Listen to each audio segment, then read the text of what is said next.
వినాయక చవితి పరంపరకి మిఠాయి లాంటి శుభవార్త 40 గ్రాముల నుండి 100 కేజీల లడ్డూని కస్టమైజ్ చేస్తుంది మన పరంపర. ఆర్డర్స్ కోసం సంప్రదించండి. అయితే మీరు నాకు తెలుసు ఆల్మోస్ట్ మీ ఏజ్ 15 ఇయర్స్ ఉన్నప్పటి నుంచి you are working in the industry కదా.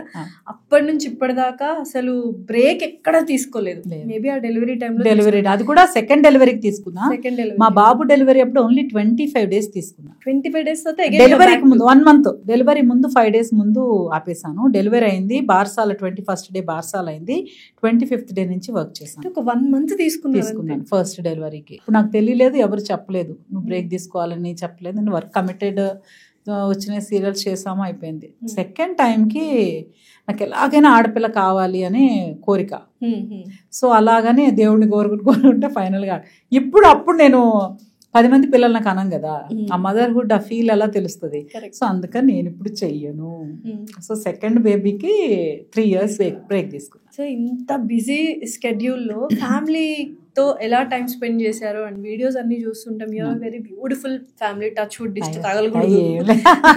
సో ఆ వర్క్ బ్యాలెన్స్ అనేది మాకు తెలుసు. అసలు సీరియల్స్ లో ఎంత టైం నుంచి ఎంత టైం వర్క్ చేస్తారని 15 years నుంచి స్టార్ట్ చేశారంటే ఇట్స్ ట్రెమెండస్ కెరియర్ అనమాట, వెరీ లాంగ్ కెరియర్. ఎలా బ్యాలెన్స్ చేస్తున్నారు ఫ్యామిలీని? ఇప్పుడు పెళ్ళి అయ్యే వరకు అంతా ఏం తెలిసేది కాదు. డే అండ్ నైట్ వర్క్ చేసేవాళ్ళం. ఓన్లీ లగేజ్ అది. నేను తొందరగానే టీవీ సీరియల్స్కి షిఫ్ట్ అయిపోయా. సినిమాలు చేస్తూ ఉండగానే సీరియల్లో హీరోయిన్ మనమే, సోలో. ఒక హీరోయిన్ సెంటర్ క్యారెక్టర్ ఉంటుంది సీరియల్స్ లో. సో అలా హీరోయిన్ ఇంకా ఆడపిల్ల గ్లిజరన్ వేసుకుని ఏడవాల్సిందే. సో అలాగా స్టార్ట్ చేస్తున్నప్పుడు చాలా క్రేజీగా అనిపించేది అనమాట.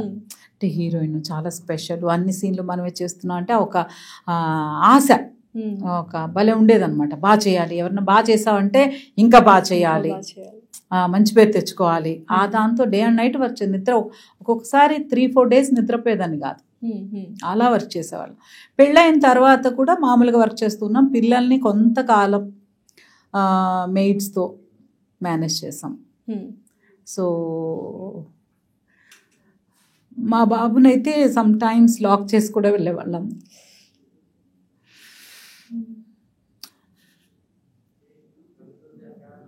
బట్ వర్క్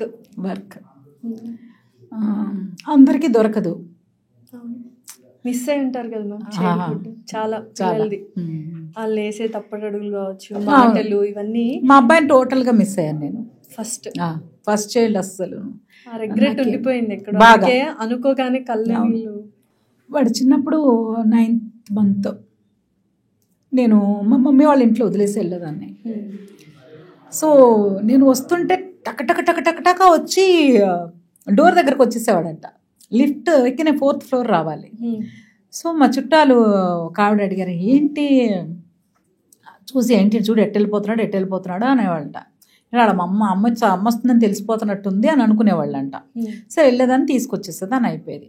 రీసెంట్ టైమ్స్లో ఒక 3-4 years బ్యాక్ ఆవిడ మాట్లాడుతూ, ఏంటి నాన్న ఓ ఎలా ఆ టైంలో భలే మమ్మీ కదా వచ్చేది ఆ ఏజ్ లో.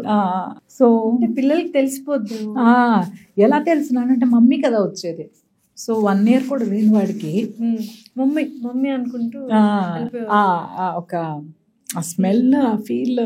కానీ నేను మా వాడికి ఏమి ఇవ్వలేదు యాక్చువల్లీ చెప్పాలంటే, కేర్ చూసారా. కానీ మనము ఎలా అయినా ఆడవాళ్ళము ఆ గిల్ట్ అనేది తీసుకుంటాం కదమ్మా. ఇప్పుడు హస్బెండ్ ఫాదర్ కూడా అంతే వర్క్ చేస్తారు, అంతే మిస్ అవుతారు.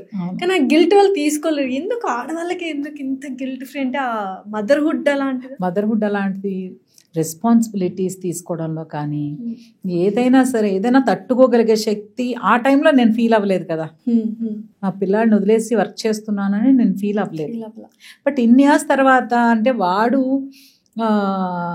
సో మా అబ్బాయి చాలా కేరింగ్ బాయ్. సో వాడు ఎక్స్పెక్ట్ చేయడు, ఇప్పటికీ ఎక్స్పెక్ట్ చేయడు ఏమి, మమ్మీ నువ్వు నాకు ఇది చెయ్యాలి అని ఎక్స్పెక్ట్ చేయడు.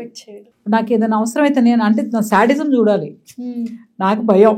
రూమ్లో నుంచి బయటకు వచ్చి ఫ్రిడ్జ్ దగ్గరికి వెళ్ళి వాటర్ తెచ్చుకోవడం, ఒకవేళ మర్చిపోతే నేను మావాడు 1st floor ఉంటే ఫోన్ చేస్తా, నాన్న పడుకున్నా, లేదు మమ్మీ చెప్పు నాకు కొంచెం మంచినీళ్ళు కావాలి నాన్న, వస్తున్నాను అంటాడు. పైనుంచి వచ్చి ఫ్రిడ్జ్లోని తీసి నాకు వాటర్ ఇచ్చి మళ్ళీ పైకి వెళ్ళి పడుకుంటాడు. అంటే ఎంత రెస్పాన్సిబుల్. కొంతమంది పిల్లలు అసలు ఈ మధ్య అడుక్కున్నా చేయట్లేదు పిల్లలు పేరెంట్స్ కి వర్క్. వాడు అలా చేస్తున్నప్పుడు నాకు అనిపిస్తుంది అనమాట. యాక్చువల్లీ మన పేరెంట్స్ ఇప్పుడు పిల్లలు చాలా మంది మేము కనమని చెప్పామా మిమ్మల్ని అడుగుతున్నారు. అవును మ్యామ్, నిజంగానే ఉన్నారు. నేను చూసాను చాలా మంది పేరెంట్స్ నా దగ్గర బాధపడడం కూడా నేను విన్నాను. అలాగా మేము కనమన్నావా, ఇట్స్ యువర్ చాయిస్. ఏం చాయిస్ అది తెలియదు కదా, చాయిస్ ఎలా అవుతుంది కదా, ఇలా పెట్టుకొని పెంచుతాం మనము. కానీ వాళ్ళు అలా ఎక్స్పెక్టేషన్స్ అలా ఉన్నప్పుడు మనం అనిపిస్తామంటే మన పిల్లలు యాక్చువల్గా చెప్పాలంటే వాళ్ళకి పెద్ద లైఫ్ ఏమి ఇవ్వలేదు. మేము సెక్యూరిటీ ఇచ్చాం, టూర్స్కి వెళ్ళాం. మా అమ్మాయికి పెద్ద డిప్రెషన్. అది డిప్రెషన్ టూర్స్కి ఎందుకు వెళ్ళారు? మన సీరియల్స్ మనం పని చేసిన రోజులే పని, మన గ్యాప్ తీసుకునేంత పెద్ద స్టార్స్ కాదు. స్టార్స్ కూడా తీసుకోరు. ఇన్ఫ్యాక్ట్ సినిమాని కమిట్ అయ్యాక ఇప్పుడు ఎవరన్నా వెళ్తున్నారేమో కానీ ఒకప్పుడైతే అందరూ డెడికేటెడ్గా వర్క్ చేస్తున్నారు. పెద్ద పెద్ద కృష్ణ గారు కానీ చిరంజీవి గారు కానీ ఎనీ స్టార్ అంటే బిగ్ స్టార్ ఏదో లెజెండరీ యాక్టర్స్ ఎవరైతే ఉన్నారో ఇప్పుడు హాలిడేకి వెళ్తున్నారు. అప్పుడు ఫీల్ అయ్యేవాళ్ళు, ఇప్పుడు ప్రెజెంట్ జనరేషన్ కొంచెం అలా. ఇప్పుడు వెళ్ళొచ్చు కదా టూర్స్, ఇప్పుడు వెళ్ళాలి. ఇప్పుడు వాళ్ళు చదువులు. మాకు ఎలా ఉండేది, నాకు ఫ్రీగా ఉంటే జాకీ గారు ఫ్రీ ఉండేది కాదు. డేట్స్, షూటింగ్ డేట్స్ మా ఇద్దరికి ఫ్రీ చేసుకున్నా కూడా పిల్లల స్కూల్స్ ఉండేవి.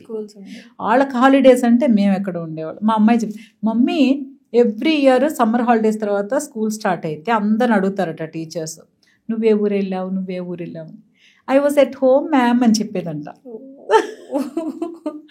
ఇలాగే చెప్పేదాన్ని మమ్మీ నేను. మనం ఎందుకు అఫ్కోర్స్ మనం వెళ్ళామనుకో, మనకు కుదరదు అనుకో, మనం వెళ్ళం కదా. ఇలా తర్వాత చెప్పి మనం వెళ్ళం కదా అనేది ఒక ఏజ్ వచ్చాక, ఒక 13, 14 దాటాక మొదలు పెట్టింది మనం వెళ్ళం కదా ఎలాగూ అని. అవును వెళ్ళాం, మేము వెళ్ళలేదు కదా. మీరు చక్కగా చదువుకొని మీ పిల్లల్ని మీరు తీసుకెళ్ళండి, మీకోసమే కదా. మామూలుగా చాలా మంది అనుకుంటారు హరిత గారికి ఏంటి చక్కగా రెడీ అవుతారు, సీరియల్స్ బోల్డ్ అంత డబ్బులు వస్తుంది, ఫుల్ ఎంజాయ్ చేస్తారు అని. కానీ మీరు చెప్తున్నది రివర్స్ లో ఉంది. అంతే, ఎంత కష్టం అంతే. అది కష్టం ఫీల్ అవ్వకూడదు అనే దానికి రీజన్ ప్రతి ఒక్కరికి అవకాశం రాదు.